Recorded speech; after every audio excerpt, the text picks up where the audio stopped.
Hello, hello, here we go, it's the Kopite Podcast. Hello everybody and welcome back to the Kopite Podcast. It is the Merseyside Derby review. I'm glad we're doing this today because if we'd done it immediately, this show would turn out a lot different. And Dan might not be friends by the end of it. Dan, welcome back. Thank you. We said we wanted you back on for the review, mate, and thank you so much for taking the time out in your busy schedule for joining us as well, pal. Of course. As always, we're joined by Mick Moran, my partner in crime. Big happy birthday to you, mate. You know, looking younger every year, pal. Don't know about that, like, if you look at the top of my head, it's getting worse, like. Well, give me up, son. I tell you what might have put age on you, pal. Saturday. So, I don't know where to start with it, boys. Merseyside derbies have been controversial for years. There's always something that happens, you know, even from a 0-0 perspective at Goodison, there's always something that happens. But a 2-2, and there's so many talking points. Mick, let's come to you first, mate. We started quite well, really, didn't we? Yeah, I was still running to the pub to watch the game. I missed the first goal, so I was absolutely gutted. I had cheering, and I was like, I hope to fuck that's not an Everton goal. Just absolutely legging it down the street. And then, yeah, great start. That's all you want in a derby. But then the Van Dijk injury and the whole was the offside scenario, the Pickford challenge, and then he goes off.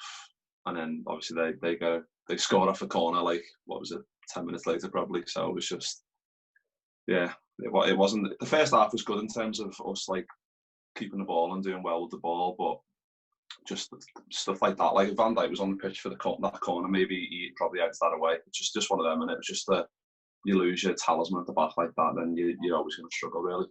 Well, I mean, you're absolutely spot on. We'll come to that in more detail in a minute anyway, but like you said, Dan, the way the game started, it was quite frantic, but I felt like Liverpool had sort of the lion's share of the game at the beginning. You know, there's the initial challenge from Van Dijk on James Rodriguez to just thought, right, we're on for a derby here, and then Everton conceded an early goal, and you know, it was the way Everton have played. It was sort of like a bit of a soft goal to let in, really, wasn't it? The way Robertson had took it past the fullback and then squared it for Mane. Must have been quite disappointing from your point of view. Yeah, obviously it's like worst. You've got all this excitement for the start of the game, and then all of a sudden, bang, it's a bit of a shock. But I don't know, I feel like the first half, Everton definitely took a little bit, or at least the first half an hour, they weren't quite, you know, straight out the blocks, and Liverpool were just so intense. Like, passing was amazing. Like, you kept the ball, as you say, really well. You definitely deserved to be 1-up. Yerry Mina, maybe for the first like 20 minutes or so, was a little bit like, oh, I felt like there was a bit of shakiness going on just generally in the team. But then I do feel like we started getting more and more into the game and like started matching Liverpool a bit more. And, you know, we looked dangerous on the counters and stuff. And obviously, like the Van Dijk incident with Pickford I actually texted our family kind of Everton group, and I was like, Pickford's going off. I thought that was going to be it. You know, like, that was 1-0 down, wasn't it then? Yeah. And I thought, like, oh, I can't believe this. What's he doing? I don't think he genuinely like, as all the pundits were saying after, it didn't look like there was any malice in it. He was just so fired up, and that's what it obviously happens especially in derbies, doesn't it? I mean, like, how many red cards have there been over the years? It's kind of, you know, whether it's a Liverpool player or an Everton player, someone just like, they're so amped up for the game that they get carried away and they're like, I'm having that ball, even though they don't need to, kind of thing. And yeah, I really feel for like Van Dijk. I hope he's out for a while now, isn't he? And yeah, it's a shame. I mean, Mick, Dan's just touched on a point there about Pickford. You know, we're not going to get into any, you know, slanging matches over Pickford on this show at all, because at the end of the day, I think Dan's just hit the nail on the head. His adrenaline's flowing, it's a derby. And maybe Pickford's got a point to prove more than anybody in this fixture, given the way he's performed in derbies in the past, you know, namely the Arena at Anfield. But yeah, I mean, you know, taking the rivalries aside and the friendship that we've got with Evertonians, you've got to look at it as, I thought that was quite a rash challenge from a goalkeeper's perspective on the replay. But I mean, it's just such heartbreak for us to lose somebody like Van Dijk, and it does feel like when he went off, I felt nervous a little bit. Not because that's a slight on Joe Gomez or Joel Matip, because they've been fantastic for us, but they're always fantastic when they partner with Van Dijk. And I felt that Everton grew in confidence as well, didn't they? And rightly so, because Everton have been fantastic. And for us to lose the best defender, it went in Everton's favour, didn't it? Yeah, of course. I mean, then you've got a corner straight away, like, not long after, and straight away you feel like, oh, without like Van Dijk's presence and height and all the rest of it and power in the box, it was. I mean, obviously, who knows whether Keane would have scored anyway, but Van Dijk's definitely a presence in the box that makes it more difficult. And then, yeah, I feel like after that it settled down a bit, didn't it? And it was just like I felt like it was such an exciting game. Like there was, as you say, there was so many talking points of so many moments. Like Pickford then pulled off like 2 unbelievable saves. But Adrian, he pulled off a decent save. Like Richarlison hit the post. There was loads of stuff kind of going on end to end, and I mean, I was just like on the edge of my seat, so nervous the whole time. You would be, mate. I mean, Mick, when we thought we should have had that penalty, and Pickford, we all think that Pickford should have been sent off. I mean, maybe because of the history of challenges with VAR over the last 2 years and the level of inconsistencies up and down, is it? But how do you sum up your thoughts and feelings when you saw the incident?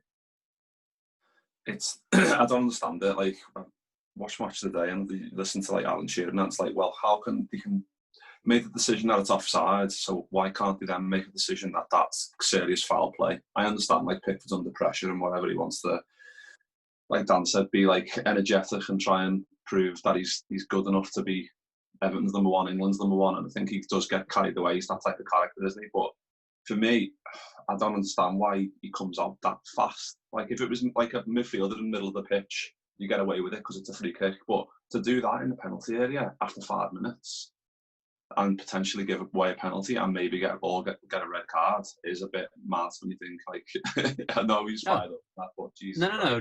That wasn't even to like excuse him in a way. It was just like, that's the only reason I can think, because as you say, like where Van Dijk was, I don't even think there was any there wasn't even any major pressure for it. All he had to do was just go up to him and like stand there and hold him off, and then the whistle would have gone and it would have all been fine. And so it's just, no, it's horrendous. Like there wasn't one pundit that excused it or said like he should have stayed on the pitch, and I don't know. I don't understand it either, to be honest. I thought he was going off. Like, you can't and you shouldn't be able to do that and like, ruin someone's like potentially career by breaking a leg, or same with like Richarlison's foul later on. That was like clearly a red card. Yeah, and how can that be a red card? But Pickford's wasn't. That's the thing with the inconsistencies, that you're like, VAR's there to kind of stop those inconsistencies, which have been going on for years.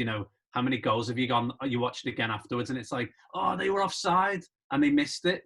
And so I personally was like, oh, great, VAR finally, like goal line technology, some of those moments that like tennis, rugby, you name the sport, basically they all have like they all have VAR, don't they? Cricket, and it does make the game fairer. It feels like, because you're not the game moves so fast now that for those like referees on the pitch to be able to spot everything is just impossible.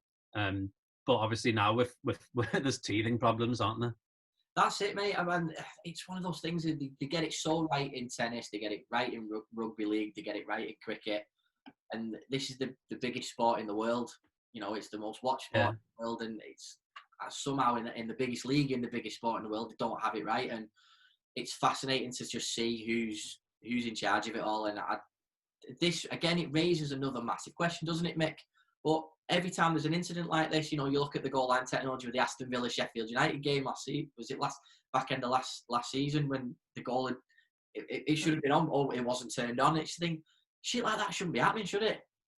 Yeah, and I think about the one a couple of weeks ago, Man United game, where they got a penalty after the referee blew the whistle, and it's like, so they can bring it back because it happened. The incident happened before the final whistle, but the fella in the wherever he is, Stockley Park's watching the monitor, David Coote, I think it was, and sees that tackle, can decide that it's offside, but then can't decide that it's serious foul play. And obviously Van Dijk's then gone off injured. I just don't understand where the line's drawn. Is it if it's offside, you can then go and 2-foot to someone and you don't get a red card. Like I don't know. No, but that's not the rule. That's not the rules. Like the referee they had on BT Sport after, he was saying like, yeah, of course you can pull it back for foul play after something's happened. Like that happens all the time. And even like managers get sent off, don't they? You know, even after the half's finished or whatever. Yeah. So those things happen. So there's I don't know. I'd be interested to see what his reasoning was. Like you can't. I mean, you watch that. There's not a human like on earth, I don't think, who'd watch that and go, no, that wasn't dangerous. and the guys that, you know, ACL's like ruined. It's like, what's happening here? Anyway, I do feel for you guys on that one. But then the offside one, like I'm sort of, you know, that there is a rule where that someone must have looked into that and gone, right, it is actually like a couple of millimeters or whatever offside, and it is ridiculous. But they obviously, you know, if they have a rule where it's like if you're a couple of millimeters off or a centimeter or 5 cents, you know, there has to be a point, and they've obviously just got it at like it's there, and if it's any margin over, it's offside, and that's just the way it is. So I would hope that, yeah, it's absolutely gutting for you guys, but you would probably end up with a decision that goes in your favour later in the season, or, you know, I don't know. I can understand you'd be gutted though, because I would be as well. Yeah, and like you said, you know, when we were talking before we started recording, Dan, you know, if you'd watched that game as a neutral, you'd be fuming because you don't want that to happen to yourself in another game. You think, right, that can happen in a Liverpool-Everton game.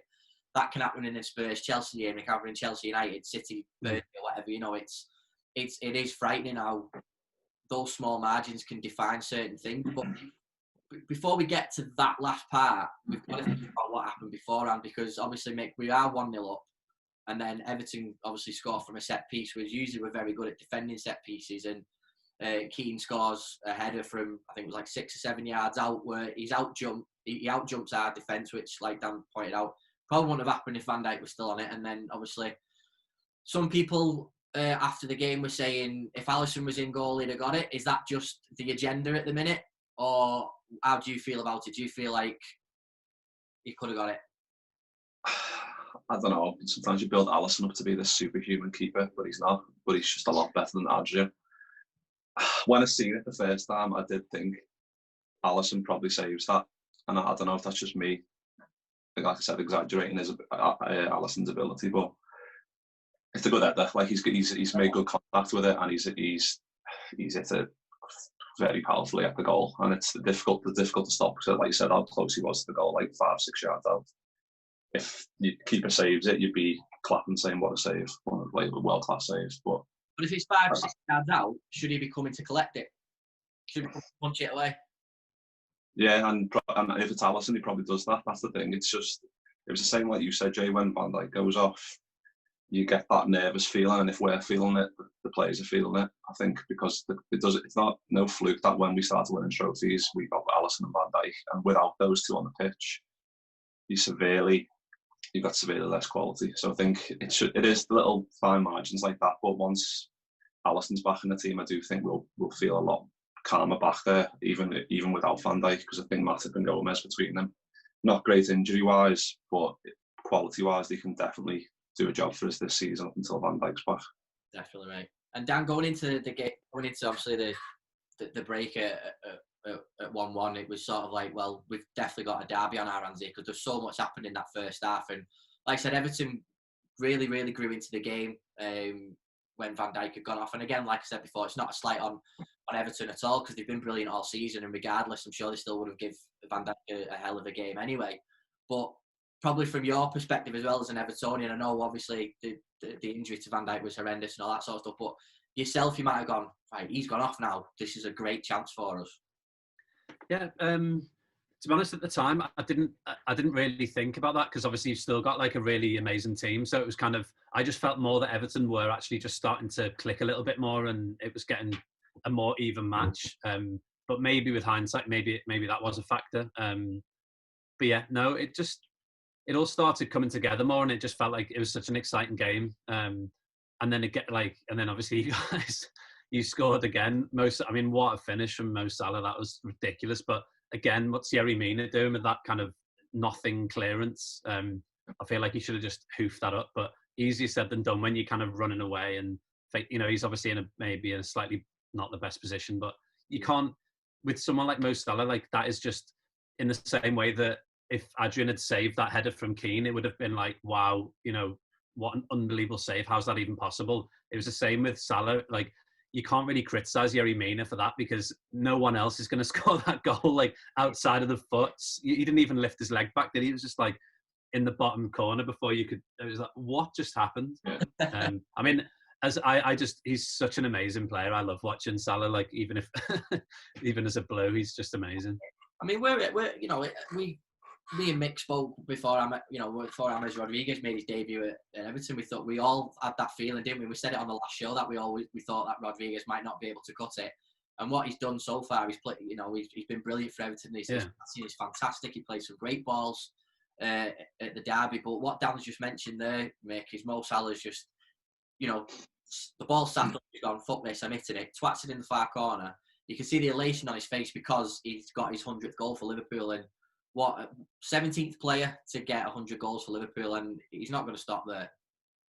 No, he looks like a man possessed this year. I think when we were doing a few pods like during pre-season, I think out of all the players, he looked like the least fit, and we were worrying like is he going to be ready for this season? Is he going to be sharp enough? Then he goes and gets a hat-trick against Leeds, and then he looks like he's a man possessed this year. Like that goal, like Dan said, like there's only a handful of people on the planet who can just think, right, I'm just going to absolutely bang this bottom corner, no questions asked. That's just, he is just unbelievable. Like you said, I think the thing with him is it's not even, he didn't even think. It's just his instinct is just like, he's such a natural footballer. Like when you see, to be honest, I think Rodriguez is the same.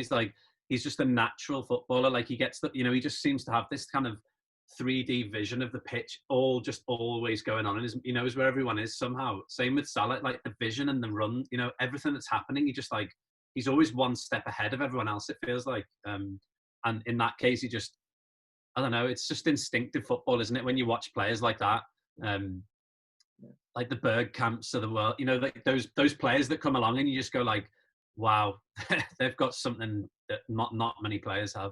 Yeah, absolutely, mate. And we, like I said, mate, we go 2-1 up there, and I thought right, we've got the capability to see this out, and again, we just couldn't. Could we? Again, another ball comes in from the left hand side, and if anybody's going to score for Everton, it's going to be Calvert-Lewin because of the form he's in.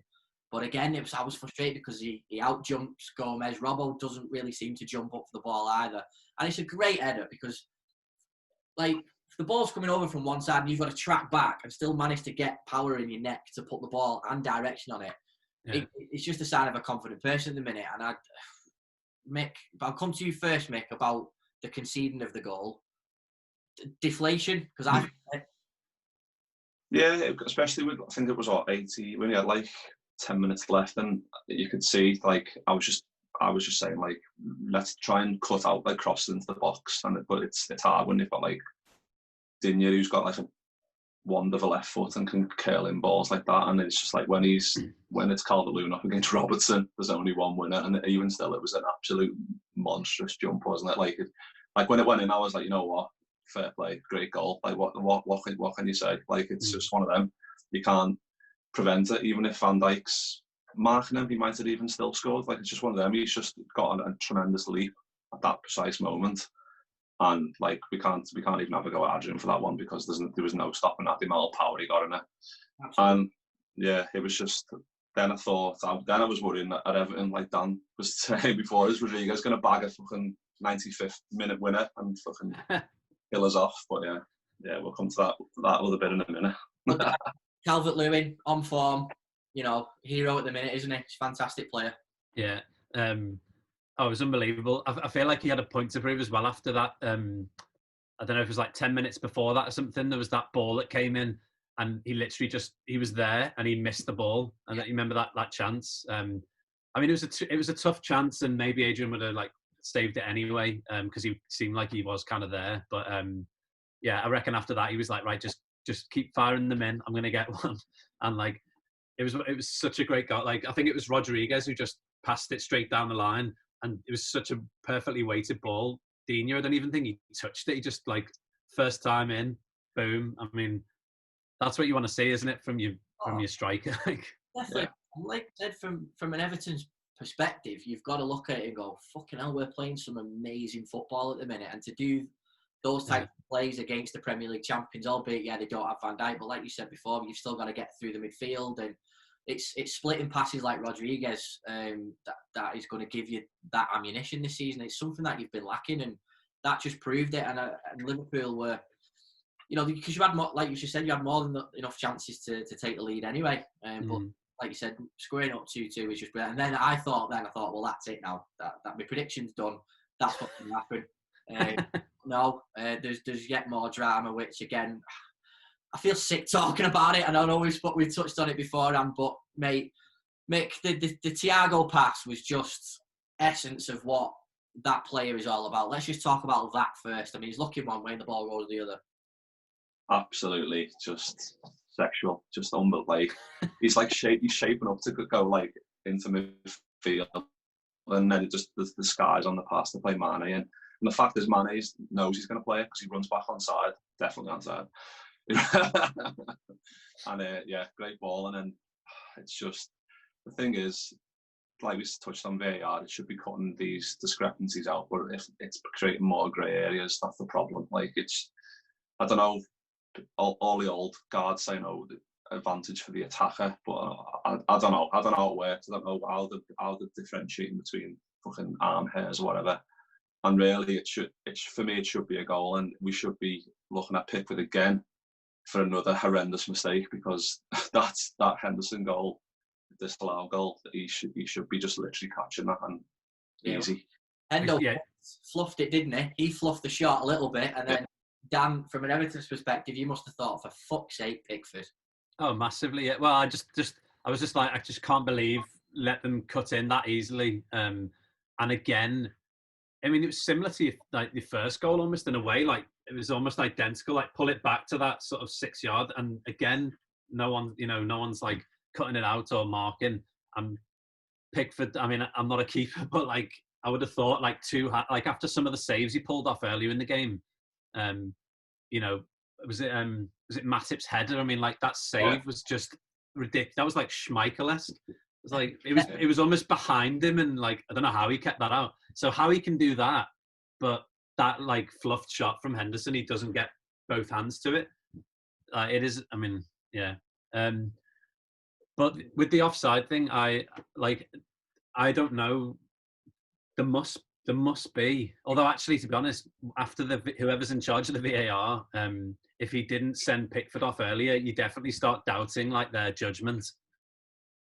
Absolutely, yeah. Because you think that they must be listening to what's going on. They must have stuff going on inside that office. They can't be shut off from the world, and they must look back at decisions and go, shit, we fucked up there. At half time reviewing what decisions they've made and maybe thinking about it again. They can't change it because it's been done. Yeah. Again, like you said before, you're going back changing things after final whistles now, and people say no, it was Mane's elbow that was offside. Well, you can't score your elbow, so what does it matter? Because remember last season it was all about where the toe was, and you had the armpit gate from bloody Firmino and Aston Villa. It's just unbelievable, isn't it? I can't believe that was sat here still talking about it. So is the actual rule that it's the arm now? It's just any part of the body? It just looks like it's any part of the body, because the way they look at it is, well, if that part of the body is advantageous, then technically the feet are more advantageous because they're connected to that part of the body in terms, you know what I mean? In terms of the whole... So your momentum's already moving past that. And I get that from that point of view, but when you're looking at the line and there's talk about which part they freeze framed it, and then some people were saying, well, you look at the angle of the camera, the white lines aren't parallel. If they were parallel, you'd get a straight line, and you get a straight line on the Everton line and Mane, and it would look completely different. And I get that as well, and it's just ridiculous. Now, for me, if it's got to be clear and obvious, hasn't it? That's the reason this shit was brought in, for clear and obvious, not for a hair's breadth. We were very lucky to get 3 points at Anfield last season because Wolves were denied a clear goal just for a toenail being offside, and I felt bad on Wolves then, because I'm even said on the podcast, mate, we were very lucky to get 3 points there. But again, like you said before, Dan, is this the balance? You know, some you lose some, but I think what made it 10 times worse the fact that we were going for 3 points against Everton to join them at the top of the league. The fact that it was last minute again, you know, there was all these things, and all of a sudden the euphoria, right? I can't wait to get on social media. Can't wait to text your mates. Just fucking crumbled. Yeah, it's just one of them. Like you said before, Jay, it's the best league in the world, the fastest league in the world. Like, if you start bringing into what momentum they've got, like if Mane's run back on side, then he's about to control the ball from Thiago and trying to go towards goal. Of course, he's going to be leaning that way. There's too many grey areas. Like, it needs to just be like, I don't know how they're going to fix it, but the precedent they've set is just horrific. And I don't know one fan of any club in the country who, if they said, "Oh, do you want to get rid of VAR tomorrow?" they'd all say, "Yeah, I reckon," because it's slowing the game down. It's creating too many grey areas, and no one that seems to know what the rules are. Which is, if we don't know how the fuck the referees know. Do you not think it adds a little bit of excitement sometimes, though? Like, there's that, like in cricket and rugby as well. It's like, oh, same with tennis. You know, they asked, like, it's an important point, and has it hit the line? Has it not? And you get this moment of like, whoa. Like, there is a side of it that, like, I don't mind some of that. Like, I think it does bring in some extra fairness sometimes. But as you say, it's these little moments like that. Hopefully, over the next year or so, they'll be able to iron them out and get it kind of where everyone's on board. Because at the moment, there's, you know, I feel like even some penalty decisions and stuff, it's like, come on. Yeah. You know, there's loads of moments that you're just like, this is, who's making these decisions? But then... That is it. Both of you have just hit the nail on the head there. Mick, we'd get rid of it, no problem, because then we can go back to the human element of the linesman and the referee and the fourth official all making those decisions. Otherwise, what's the point of them being on the pitch? Absolutely. Because we might as well just take them off the pitch and we'll just let a computer do it all. But like Dan, as you said, it's not the technology, it's the people running it. And if the people running it can interpret the rules the right way, and they just set a precedent, right, this is how it fucking goes, that's not a penalty, that's a penalty. It's this part of your arm, it's the shoulder, where's the cut-off point? That's all we need. And then VAR would work brilliantly the same way goal line technologies work. Well, up until the Sheffield United Villa game, it's been brilliant since day one, hasn't it? Also, why can't they have like a 20-second rule? They've got, you know, or 15, whatever it is, like really short. You've got this much time. You've got to look at it really quickly and just make your mind up, because fair enough, the ref might have missed something, but don't spend ages like with your ruler out measuring like millimeters and keep the game flowing. Maybe that's like a way around it. Correct, Dan. And if you've got to take that amount of time on a decision, then it's clearly inconclusive, and just let it go as it should have done. You know, we so many things, isn't there? We've all fell victim of VAR decisions, and we've all gained from VAR decisions. And 1 minute we're saying this a lot of bollocks, the next minute we're saying, oh yeah, that works and it's right. Yeah. You do win some weeks and you lose some weeks. I'm sure there'll be another decision this season, Mick, where we shouldn't have had the lion's share of it, and it'll balance out, hopefully. Yeah. But yeah, something needs to happen. And I'd have taken the draw and the last minute disallowed goal if it meant Verge not being injured. Yeah. Yeah, I think like Dan said, if it's all this shite going on is for the betterment of the game in the long run, say like in a year's time, like you just said, Jay, if it's like, right, these are the rules, we've learned our lesson, we've had a shit show for a couple of years, these are the rules, we stick by them, we know what we're doing now. If that is finally the end game, then I'm happy with it all. I'm happy as long as all the decisions are 90% right, rather than now where it's kind of like, it's mostly like 50-50, isn't it? Sometimes where you're like, is that a pen? Isn't it a pen? Is it offside? Is it not? And it's like you said, Jay, it's someone's sat in front of a screen, like poring over it, going, is it offside? I don't even know myself. Probably that's what they're probably doing. Going, ref, I haven't got a fucking clue. Just tell me what I'm doing. I haven't got a fucking clue what's going on. And it's just if it comes through that in a year's time that we're all going, right, we went through that all that shite for this, then fair enough. But it just stings at the moment when it's a bad decision like that goes against you, and especially in the last one of a Merseyside derby. It's hard to take. But Dan, in terms of you guys now, obviously on the brink of losing to then obviously getting a point and keeping you at the top of the table, so to speak, you must be delighted. Yeah. Like obviously, kind of felt like we got away with it, especially with that last couple of minutes of drama. But again, like it's sort of in my head. It kind of felt like, okay, that's sort of a fair result. Like, but I mean, in a way, we hit the post. There were a few other chances. I know Pickford pulled off some saves, but it was an exciting game. And in a way, I was obviously absolutely made up, as I'm sure every Evertonian was. And yeah, just move on to the next one and crack on, really. Absolutely, mate. And listen, as even as Liverpool fans, Everton deserve to be where they are right now, and they're playing some fantastic football. And it's great for the city, the fact that both football teams are playing really well at the minute, and they are at the sort of up there, and hopefully Liverpool can catch you up a little bit this season. But again, the season does look very, very bright for Everton. It really, really does. And like you said, Mick, we had a joke, didn't we, at the beginning of the season? We'd like to see Everton maybe win a trophy if we get knocked out of one. So yeah, go and win the League Cup, mate. Yeah, thanks. Honestly, I wouldn't. I hold no ill will towards Everton. Like I want the City to do well. I'm happy for Everton to win a trophy. Like I know, so I've got some mates who'd be like, I wish to get relegated. And if it happened, I probably would celebrate a little bit.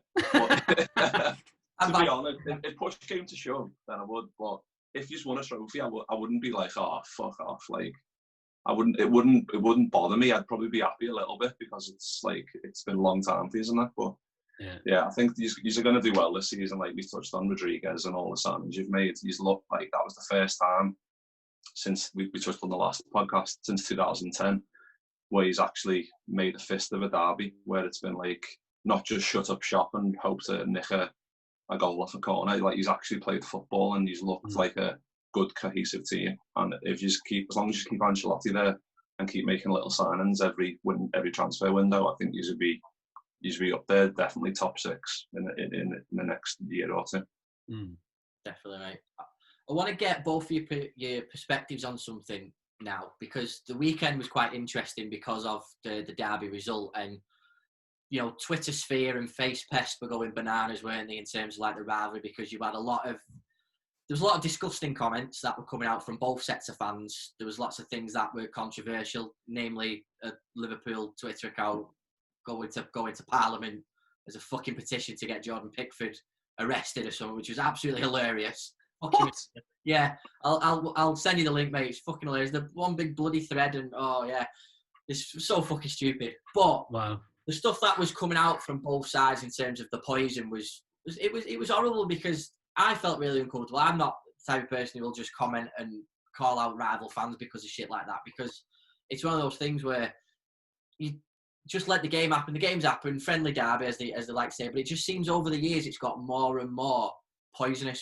And everyone has that set of fans that are like that. And it's a very, very minute set of fans. And I'm sure if we were all together in a pub like you were, Mick, it was all happy and whatever and banter flowing, but there was no fight or anything like that, was there? It's just hard at the minute with what's going on, because the Liverpool are Premier League champions. They've won a lot of trophies last couple of years. And Dan, from your perspective, because we know you and we know you're not that type of Evertonian, but it's a shame that does still go on a little bit, doesn't it? Yeah, it's awful. I mean, rivalries and banter and all the rest of it, that's like such a part of all sports, isn't it? You've got your little tribe that you support and you wind your mates up, and my uncle's a Man U fan, we have loads of banter, everyone does that. But it's like when it gets to the point that you start crossing those lines and it turns like really vitriolic and like aggressive, and I mean fights obviously is one thing, but it just feels like Twitter and like social media in general, it's just like it's just a microcosm of what happens at the games sometimes, I guess. And it's like they start like going off on one, and there's no one there to like slap you, or no one's gonna retaliate in that way. So it opens up, I don't know, this box of like whatever you want to say, you can say it without any real repercussions. So I feel like maybe those people who maybe wouldn't say some of those things now, they feel like they can because they're hiding behind the screen. And I don't know, I haven't seen the comments. The only thing I saw was loads of Liverpool fans saying like Everton, like VAR, and which is just, I just thought that was funny. Like, yeah, because we got it last year, didn't we? Quite a bit. Liverpool, but that's just banter. That's like Scousers have got a good sense of humour. I was like, oh, that's fair enough. Like, that's brilliant. But yeah, if it starts getting really vindictive and like threatening and just mean, then it's like, I don't know. I don't really see the point in that. But then that's just some people, isn't it? You can't, not even just football, just in life in general, there are some people out there who just, they want to cause trouble and like have a go at people, and they feed off that, like, conflict, basically. They just want that conflict to be happening and fighting and all that. Yeah. Mick, I mean, you see it all the time, don't you? Because you're obviously with monitoring the Kopite's Twitter feed. It's sometimes it can get quite upsetting, the shit that they say to each other, especially when it gets personal. Yeah, it's like Dan said, it does cross a line sometimes, and I think it's for me, I think it's like it's an age thing. Like people that have grew up, maybe like under 20s, who've grew up with social media, and because Everton haven't done great recently in the last couple of years, I haven't won a trophy for a while. I think it does get a bit sour from that, and I think he's too easily wound up by things on Twitter, and like Dan said, it goes a bit too far. Like, it is a bit mad. Like if Liverpool lose, I stay off Twitter. It's easy. Just don't go on it. I know you're bad for it, Jay. You go on. Really bad. And end up getting into little debates with people, but I just stay off. Like, it's just go, oh no, Liverpool lost. Fuck it, I'm not going on social media. But people, I think, like Dan said, people love it. People like that aspect of like just having these little scraps on Twitter, and it's just like, is it honestly worth it? Like spending an hour of your time just chatting to some random fella from across the globe about fucking shite. But because also, like, obviously, like, as an Everton fan, having not really won anything for so long and being in the same city as a team that has been so successful, of course it's hard, because like a Liverpool fan can always just come back and go like, you guys haven't won anything, and you can't argue with that. Like, we just haven't been as successful as you guys. So the big thing to do, or, you know, like the adult thing to do, is just to go like, yeah, we haven't, like, fair enough, you're a better team and you have been for years. Like, that's the plain fact. There's no point us saying like Everton are better than Liverpool, because it's just not, well, it hasn't been true.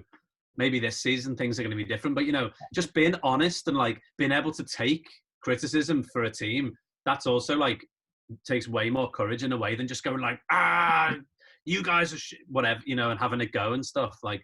But I can understand, like, if Everton is literally like, or any team is your entire life and someone's having a go at it, then obviously you do take it personally, which I love about football, that people get so passionate and so into it.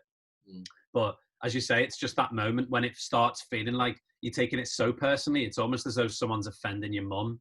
You know, it gets to that point where it's almost like, if you say one more word against Everton, I'm going to lose my shit. It's like, hang on a minute, let's just contextualize this a little bit. It is a football match. Like, it is a football game.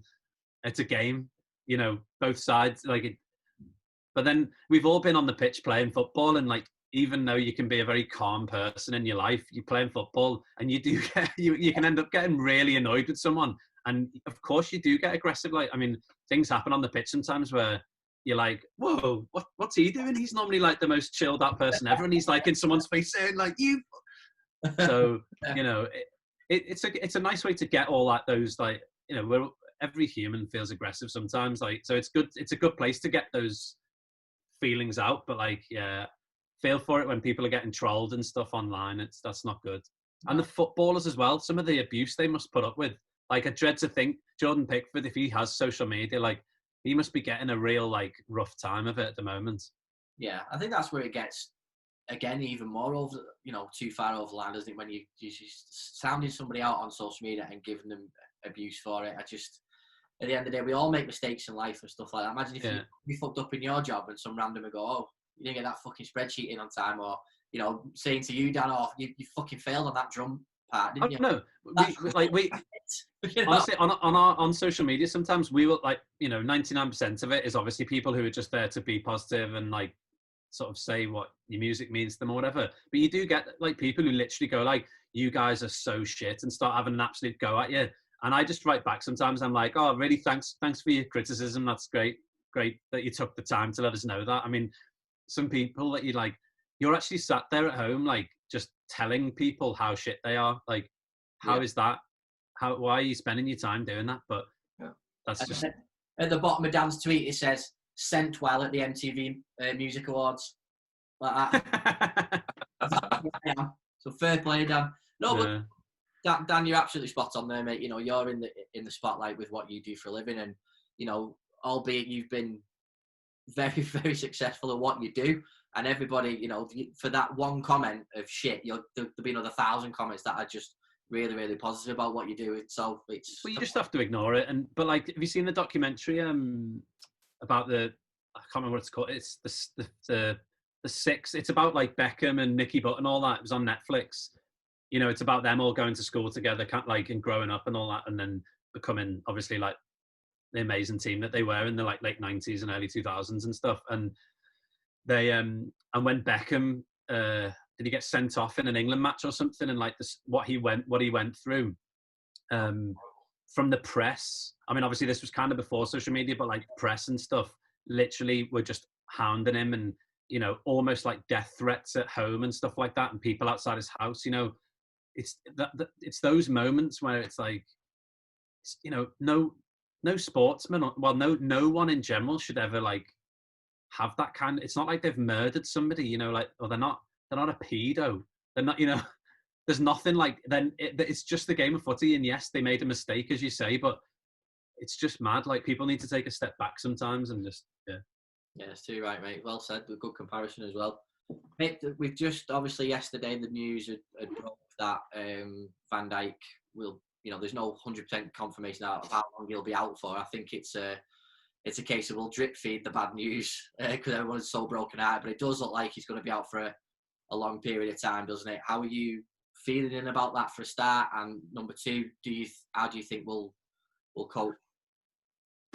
It's difficult, isn't it? Because he's literally like, his arrival has made us win all these trophies and made us so successful. So without them, it's going to be difficult, like really difficult, especially like I said before, Gomez and Matip, between them, injury-wise, aren't great, and they're not on the pitch as much as they should be. So we're going to see Fabinho back there a lot of the times, and we're then going to miss Fabinho's energy in midfield. So it's going to be a whole knock-on effect. So it's going to be, we just need him back ASAP. I don't know if that's going to be this season, but even if he comes back, maybe the last 5 games or whatever, maybe we need to go into the market in January for a centre-back. Maybe this forces our hand a little bit.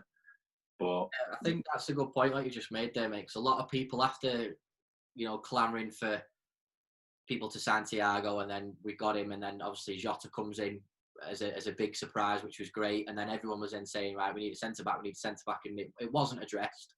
You know, people can make their minds up about that, but I think you are right there, mate. I think January now, especially with us losing Van Dijk, we're going to have to bring somebody in, because we can't.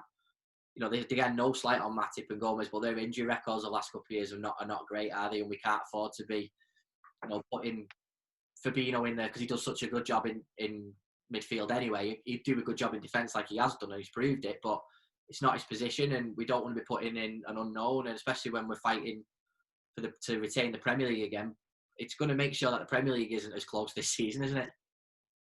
Yeah, what's that saying? Attack wins your games, defence wins your titles. That's literally it. And that's, since we got Alisson and Van Dijk, we went on to win a load of things, and it maybe puts us a couple pegs down as from favourite to retain the title, because his absence is going to be huge. Like, I just hope Matip and Gomez can just go, right, fuck it, let's just prove that we don't need Van Dijk at the back, because they're all fighting to be next to him at centre half. I just hope that they can. I know Matip played really well in the derby. Gomez has not been great recently form wise, but he's only 23, and I just hope he can step up to the plate and just prove out to everyone in the league how good he is. Well, Dan touched on something, didn't he? It's great that we've got a rival fan on here at the minute, because Dan said, you know, even with Van Dijk going off, we're still a formidable team to go up against, even though it might give the opposition a little bit more confidence. Hearing Dan say that, does that give you a little bit of a, well, if the rival fans are thinking that, maybe we should be thinking that?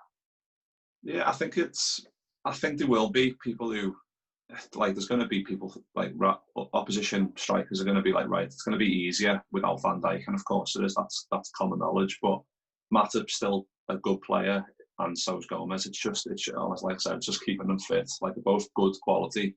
It's just that every tackle they go in for, you wince, thinking, oh, you're going to come out injured. That's the thing, and we're going to be like that for the rest of the season now, pretty much. So it's going to be a long slog. But in terms of January, maybe we could sign someone. I just don't know who. and I don't like people saying we needed to address centre backs. We didn't really. We had three centre backs, and then Fabinho who can slot in there, and who can predict a potentially create season-ending injury for Van Dijk. That can't be predicted, and Klopp's not going to bring someone in just for the sake of it. So maybe this does force his hand, but I just hope Matip and Gomez are up to the task. Yeah, and Dan, from your perspective in terms of the injury to Virg, obviously it's a very, very serious one, and there's always been, when players have these types of injuries over the years, they've never really come back the same player, have they? I mean, Van Dijk had ligament damage in his ankle for Southampton, and then obviously came back and he became obviously the world-class player that he is. But we've seen it with Danny Ings. He had a couple of really bad knee injuries at Liverpool and then didn't really fulfil it at Liverpool, unfortunately, but then he's flying with Southampton. We've had the Ox, who had a knee injury. Some people say he hasn't been the same since injury. What do you make of these things? Do you think it's just, it depends on the player and the mentality? And in that case, we should be all right when Virgil comes back, because he is that type of player. I don't know. I think like Gomez was the same, like when the first, I don't know how many games, but it definitely, I don't know whether he's still back to like what he was before it, but he's definitely getting closer. I just think it takes time, doesn't it? Like being away from like playing in the Premier League, it must take a while to get your brain and your body back to that sort of insane level of fitness and sportsmanship or whatever. And I'm sure like Van Dijk's, if has he been through it before, you said, with Southampton? Yeah, he had ligament damage on his ankle. So he came back, and obviously it's Van Dijk, so you would hope that you've probably got amazing doctors, and he'll have the best people working on him, the best physios for his rehabilitation and all the rest of it. I'm sure he'll come back, and you'll be fine. But Pickford, I just thought Pickford must be feeling so bad. Yeah. Because no football player wants to ever hurt anyone else. That they don't play football for that reason. I'm sure he sent some nice flowers around to him or something. And that's it. Sorry, mate. With a signed goalie glove or something. Yeah. That's the thing, mate. You just hit the nail on the head there, mate. Nobody wants to injure another player, do they? And like you said, the amount of crap Pickford gets anyway from everybody, and questioning for England, questioning for Everton, and the mistakes he makes. And the last thing you want is that. And yeah, again, let's just hope, from your perspective, Dan, Pickford picks himself up. Excuse the pun. Yeah. Don't want big that. Time. So, well, that is our review. We could go on for ages about VAR and stuff like that, but it has been very eventful. Hopefully Van Dijk does come back as quick as possible. Speaking of coming back, Dan will be back when we do the reverse fixture at Anfield, when hopefully we might have some fans back in by then, but I doubt it. But fingers crossed. Yeah, and we'll come back for the preview and the review of that.